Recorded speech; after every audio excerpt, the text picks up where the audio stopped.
प्यार ठुकराए जाने पर दिल टूटना आम है, लेकिन जब दिल के साथ किरदार टूटता है तब खतरनाक जुर्म तक होता है।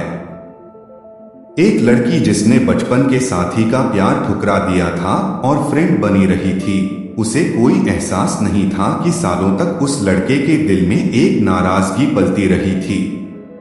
वह अपना प्यार ठुकरा दिए जाने के गुस्से को पालकर बदला लेने के इरादे तक पहुंच चुका था। महाराष्ट्र के औरंगाबाद से आई यह कहानी बचपन की दोस्ती से शुरू होती है। चरण और निशा साथ बड़े हो रहे थे, साथ पढ़ रहे थे। बचपन बीता और नौजवानी आई तो दोनों के बीच रिश्ते में बदलाव की आहट भी आई। चरण ने एक दिन निशा से प्यार का इजहार कर दिया। चरण को पूरी उम्मीद थी कि बचपन की गहरी दोस्ती तब प्यार में बदल सकती थी, लेकिन निशा ने चरण को शांति से समझाते हुए दोस्ती को दोस्ती तक ही रखने को कहा। चरण ने एक दो बार और निशा से अपने दिल की बात खुलकर कहना चाही थी। निशा ने हर बार उसकी बात को तवज्जो न देते हुए अपना फैसला सुना दिया, लेकिन दोनों के बीच कोई लड़ाई या रिश्ता खराब होने जैसी नौबत नहीं आई। निशा के कहने पर आखिरकार चरण मान गया और दोनों पहले की तरह दोस्ती बरकरार रखने पर राजी हो गए। तो अब चले फ्रेंड, मुझे घर तो छोड़ दे। उस शाम निशा को घर ड्रॉप करने के बाद चरण ने शराब पी और फिर अपना गम अलग करने के बाद उसने मन ही मन कसम खा ली कि एक न एक दिन वह निशा को हासिल करके रहेगा। फिर निशा और चरण की मुलाकातें पहले की तरह होती रहीं और निशा को कभी महसूस नहीं हुआ कि चरण के दिल में उसके लिए क्या जज्बात पनप चुके थे। वह यही समझती रही कि सब कुछ पहले की तरह नॉर्मल था। चरण को एक झटका लगा जब उसे पता चला कि निशा की शादी पक्की हो गई। निशा की शादी में उसने घर परिवार के सदस्य की तरह हर जरूरी काम किया और निशा के सामने उसकी खुशी में खुश ही दिखता रहा। शादी के बाद निशा औरंगाबाद छोड़कर चली गई। उसकी खबरें मिलती रहीं। निशा एक बेटी और एक बेटे की मां बन चुकी थी।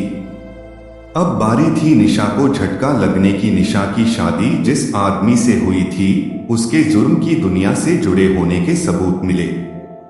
साल 2015 में पुलिस ने उसे मकोका एक्ट में गिरफ्तार कर जेल भेज दिया।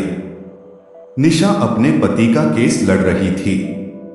इसी सिलसिले में वह अकेली बढ़ती जा रही थी और अक्सर अपने बच्चों के साथ औरंगाबाद अपने मायके आती रहती थी। ये सारी खबरें चरण को मिल रही थीं। चरण को लगने लगा था कि बदला लेने का वक्त आ चुका था। निशा बीते नवंबर जब अपने पति के केस के सिलसिले में औरंगाबाद पहुंची तो चरण ने उससे मुलाकात की और उसकी मदद करने की पेशकश की। निशा ने दोस्ती के नाते बता भी दिया। खुलताबाद के रहने वाले चरण ने 12 नवंबर की शाम कोर्ट जा रही निशा को डागर रोड के पास एक अस्पताल के सामने से निशा को लिफ्ट देने की पेशकश की। निशा के पास तमाम फाइलें थीं और उसका छोटा सा बच्चा भी। निशा ने चरण की इस पेशकश को मंजूर कर लिया क्योंकि वह बेहद थकान भी महसूस कर रही थी।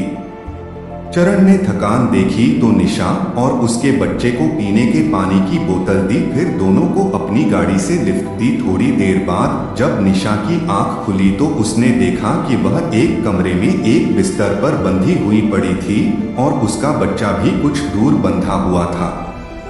आंख खुलते ही निशा को समझ आ गया था कि बेहोशी की दवा मिला पानी उसे पिलाकर यहाँ लाया गया था। अब वह बेहद डर चुकी थी और छूटने की कोशिश कर रही थी।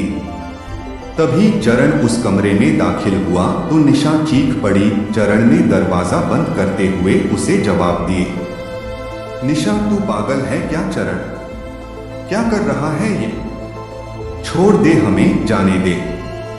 चरण पागल हूं मैं, सालों से तेरे लिए पागल हूं, लेकिन तुझे न तो मेरा प्यार दिखा और न पागलपन। अब दिखाता हूं तुझे सब कुछ। निशा देख चरण, प्लीज ये सब मत कर। मेरे 2 बच्चे हैं, शादीशुदा हूं मैं। मुझे छोड़ दे। देख वो बबलू देख रहा है, छोड़ दे प्लीज। चरण ने निशा की एक न सुनी और अपने प्यार का इजहार करते हुए वह निशा के साथ जबरदस्ती करता रहा। निशा चीखती रही, चीखें सुनकर उसका बच्चा रोता रहा और चरण बलात्कार करता रहा। बलात्कार के बाद रोते हुए बच्चे और निशा दोनों को चरण ने बुरी तरह पीटा भी, लेकिन अभी चरण का बदला पूरा नहीं हुआ था। उसने 2 रात निशा को गरारखेड़ा इलाके के उस कमरे में बंद रखा और मनमानी की 14 नवंबर को गुस्से में आकर चरण ने निशा और उसके बच्चे को बेहद बुरी तरह पीट दिया था। कुछ ही देर बाद उसे महसूस हुआ कि दोनों को इलाज न मिला तो दोनों की मौत हो सकती है, इसलिए फिर चरण दोनों को चूर बंगलों के पास एक अस्पताल में लेकर गया और इलाज करवाया। चरण तो वहां से चला गया, लेकिन निशा ने हालत सुधरते ही चरण की करतूत के बारे में अपने परिवार को बताया और फिर पुलिस को इत्तला दी गई। पुलिस ने फौरी एक्शन लेते हुए 25 वर्षीय चरण को गिरफ्तार कर लिया।